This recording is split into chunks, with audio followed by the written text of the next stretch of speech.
prospective applicants. I'm glad you're all here. So I'll give you a little bit of an idea of what we're doing, and then we'll introduce ourselves. So we're going to just do some very basic background information about the application process and sort of how we recommend people start the process and some resources that are available to you. One of those resources is some great data that my colleague Chelsea will introduce you to regarding supply, demand, and need in the district. We'll talk about some tips and thoughts around respectfully engaging communities. And then colleagues from OSSI, who will also introduce themselves, will talk about charter school program funding and startup funding. So I would love to start with introductions, who you are, what you can tell us about your school or the program you're thinking about, or even who your team is and what sort of ideas or needs you've identified, and what questions you're hoping to have answered today. And those of you who are not prospective applicants can just tell us who you are and why you're here. Mark, do you mind starting? Good morning, everyone. I'm Mark Spinan.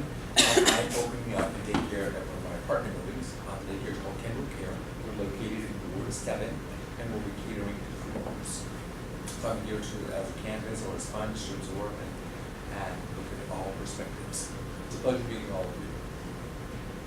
Hi, I'm Ann Robinson. I'm with the DC Council Committee on Education, and I'm just here with the Public Charter School Board for some meeting and training, and so they're just having us sit in to see part of the charter application process. I'm Lauren Mendoza. I'm Assistant General Counsel to the Council, working on education matters and advocate for the safety of the community. I'm Drew Snyder. I do government relations here at PCSB, and I'm here to learn about the application process as well. I'm Sarah Cheatham. I'm a legal fellow here at PCSB, and I'm just sitting in for the same reason. I'm Ann Herr. I'm here with Focus Friends of Choice in Urban Schools, and I'm actually here to make sure that people who are applying know about our startup program, because our school design workshops are starting next week. So you have plenty of time to register. You would just go to the Focus website, www.focusdc.org, and you'll be able to find registration. But it's about 15 hours of content that hopefully reinforces what Michaela is about to tell you about the process, but gives you some more technical assistance on how to deal with the various sections. I'm Catherine Cox. I'm from OSSI. I'm going to talk to you guys about the charter school programs grant. And I'm Brianna Becker. I'm also a program analyst at OSSI and working specifically on the charter schools program grant. And I'm Ella Kravchenko. I'm the communications coordinator at PCSB, and I'm here to record the session today. Hi, I'm Crystal Owens, and I'm with my partner here, and we are we're on the start of the charter school process, and it's called Aspire. Is there anything you can tell us about your program? It will be a trade school, focusing on older youth and helping them through the process of finishing up their high school and getting a trade, and also the pre-K to 4. Hi, I'm Robin Marbury, and I co-founded the school with Crystal, so we're here to learn as much as we can about the application process. My name is Hermela Kabada. I'm with the Ethiopian Community Center. We've been providing ASL since 2000, and we just wanted to assess what we can do to be a charter school if possible. And I just came here to learn about this. Hi, my name is Chelsea Coffin. I work on strategic planning at PCSB, and I'll be sharing some information about supply and demand today. Hi everyone, my name is Nicole Newman. I am our community engagement specialist here at DC PCSB, and if you can't tell what part of the agenda is mine, it's the respectfully engaging communities part. So we'll get into that later. Leave it to Nicole to start engaging and run already. So the first thing that I tell applicants when they come and talk to us is build your team. I can't stress enough the importance of a really strong founding group. We never expect that one person has all of the skills that you need and the abilities that you need, soft skills and sort of more experience-based skills that you need to start and run a really successful school. So just to say it again, we don't expect one person to have it. We expect you to bring together many minds that have not only school-based experience, teaching and leadership, but also you need someone with business or finance or nonprofit experience, someone who's going to keep the lights on every day, someone who's going to run your budget and make sure that you are financially healthy. You likely need someone with legal experience. You're going to need someone to help you find a facility. So there's a wide variety of skills that aren't just, not to say just, but aren't exclusively having been a principal or a great teacher. We also expect that you have community members and deep sort of ties with the community. That's where engaging the communities come in. The one other skill I'll add that we see applicants stumbling on regularly is special education, but that's more broad. I would say that more as people who have experience serving students that are historically disadvantaged. So that's sort of a good intro. All of this is written in the guidelines as well, and we can talk about it more. The second piece that we say right from the bat, start engaging your communities. Who are the people that you need to be talking to? Not just sort of on the political front, but also who are the people you want to be part of your school? Who are the people that you want to be your students and your parents? What are the businesses that you'll need to engage? Are there existing nonprofits or community-based organizations that you need to talk to and start to understand what is the real need that we're trying to serve? Who are the people who are already talking about this? Who can give me input, and then I can respond to their input, I can adapt to their feedback. And Nicole will help us think through how to start that as well. So where to start once you are sort of here of like, I have my great team, or how do I build a great team? Who are the right people I need? The charter application guidelines are on our website. They'll actually be posted later today or tomorrow for the spring, but they're largely like the 2016 guidelines, which are already on our website. There's a couple minor changes. You can also, this I can't stress enough, you can read past applications. You can also read, for each application, our decision letter that explains why the board voted to approve or why the board voted to deny the application. So there's a lot of meat there of what are some applications that were very successful. Let me look at how the school is doing now. Let me look at why the board said yes or why the board said no. There's also FAQs on there for simple things like how do I submit how do I like send in the electronic version of my application? Where can I find more information about the charter schools program, for example? The other thing we tell people to do early and often is meet with us one-on-one. So we're meeting tomorrow. We can give you this type of information of like, this is the common stumbling blocks we see. We like to hear more about your application. We can say, oh, you should check out this previous application. It sounds like your program. You can learn something from that. Oh, here's someone to talk to about that particular type of model. Any questions so far? Okay, so where to find this? You go to our website, scroll all the way to the bottom of the main page. There's a little thing that says Start a Charter School, and that's where we try to give you everything you need to know. Something that's a little bit confusing for some folks, and that we can talk about on a case-by-case basis, is different types of applicants.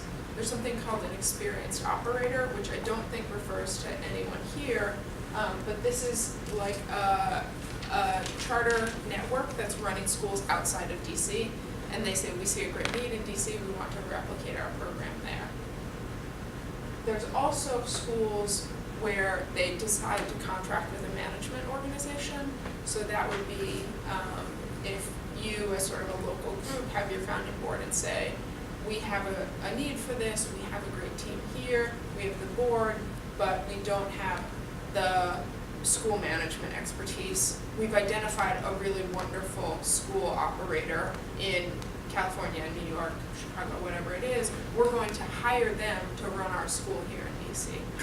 So in the application, there are specific questions for folks who are experienced operators or who are contracting with the management organization.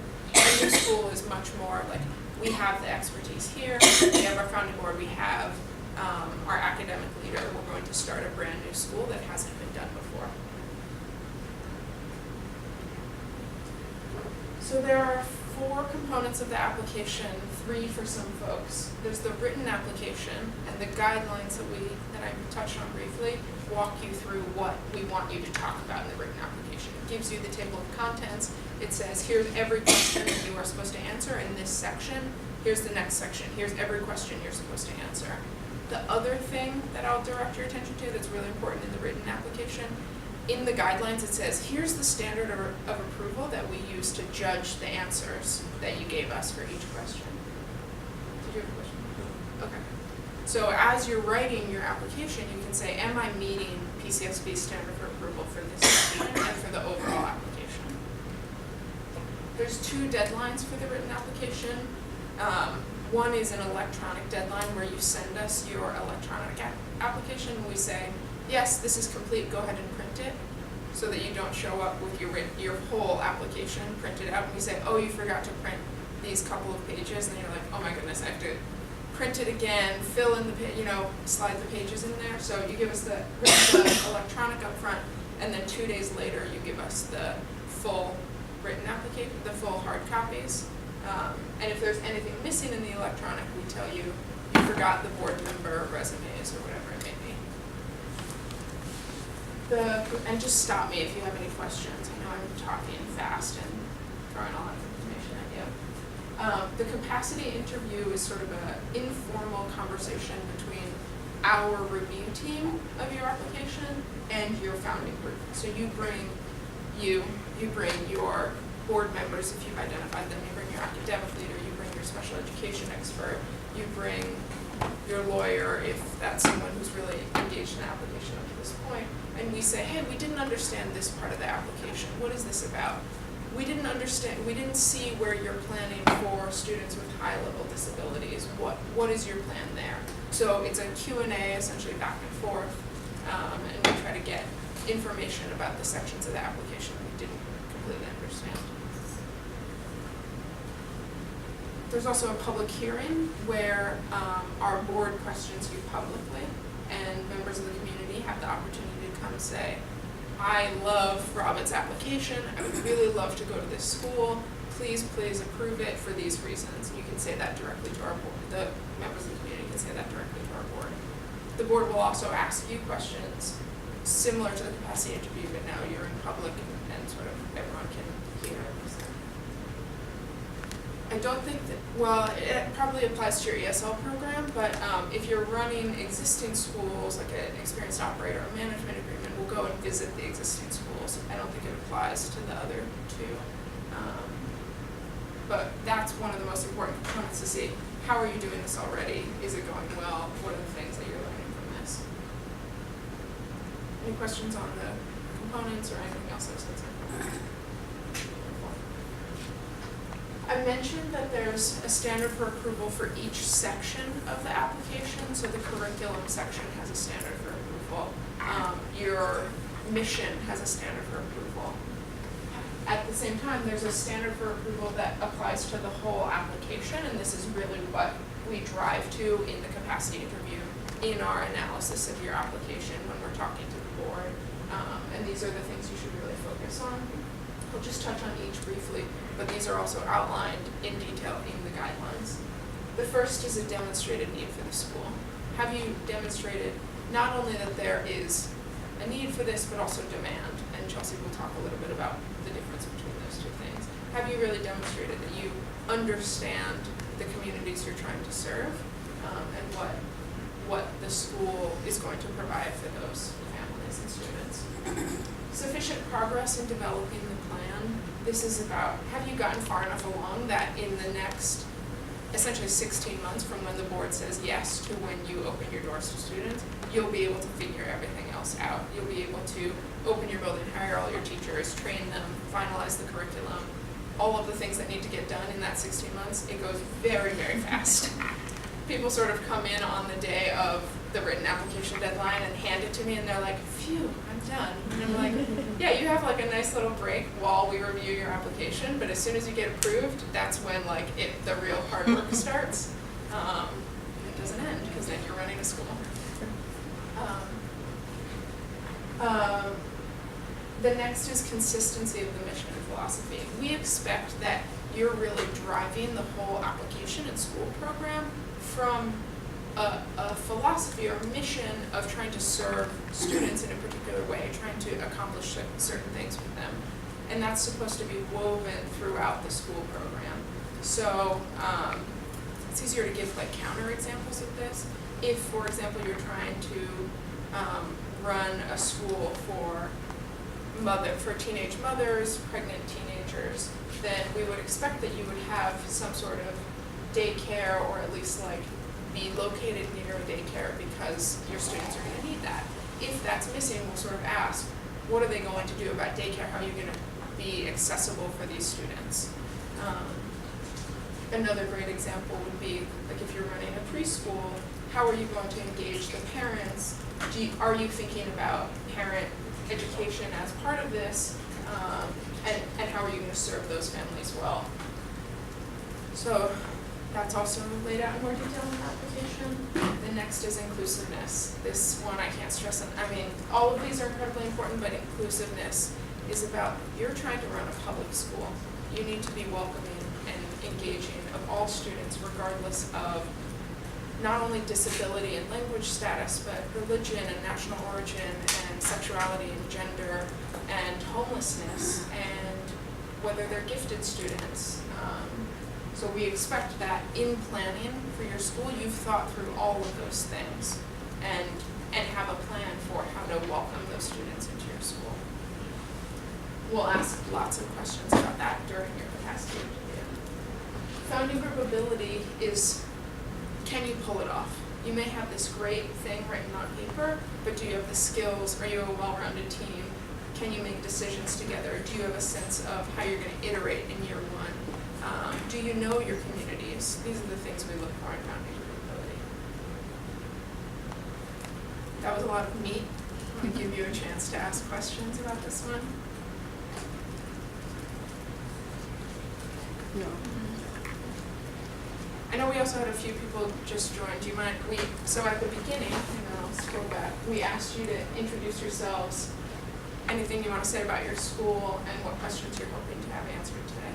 You can also join the table with me. Sean Hartnett, and I am planning to open or writing a proposal for a school for boys in wards 7 and 8 with a specific pedagogy focus.